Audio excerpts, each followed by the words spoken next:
Praise the Lord. நல்லொரு நாளை ஆண்டவர் கொடுத்ததுக்காக நாம் ஸ்தோத்திரம் செய்வோம். இந்த கால நேரத்தில் ஆவியானவர் நம்மோடு பேசுகிற வேத பகுதி யோவான் 1:12. John chapter 1 verse 12. அவருடைய நாமத்தின் மேல் விசுவாசமாய் இருக்கிறவராய் அவரை ஏற்றுக்கொள்ளவர்கள் எத்தனை பேர்களோ அத்தனை பேருக்கும் தேவனுடைய பிள்ளைகள் ஆகும்படி அவருக்கு அதிகாரம் கொடுத்தார். ஆமென். அவருடைய நாமத்தின் மேல் விசுவாசமாயிருக்கு. அப்ப இயேசுவில் விசுவாசமாய் இருந்தால் அவருடைய பிள்ளைகளாய் இருக்கும்படிக்கும் நம்முடைய காரியங்கள் வாய்க்கு செய்யும்படிக்கும் நம்மளை நடத்தும்படிக்கும் அதிகாரம் தருகிற ஒரு வல்லமை உள்ளவர். அருமை தேவனுடைய பிள்ளையே, எல்லாவராலும் கைவிடப்பட்ட சூழ்நிலைகள் வரும். எல்லாவரும் நம்மளை கைவிடும்.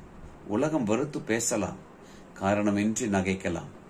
ஆனால் கர்த்தர் விசுவாசமாயிருந்தால் ஆமேன், அவருடைய பிள்ளையா இருக்கிறதுக்கு உனக்கு ஆமேன் அதிகாரம் கிடைக்கும். பிள்ளையை ஆறு தொட முடியாது. அவனுடைய காரியங்கள் கர்த்தர் வாய்க்க செய்வார். நல்ல ஆண்டவரே நன்றி செலுத்துகிறோம்.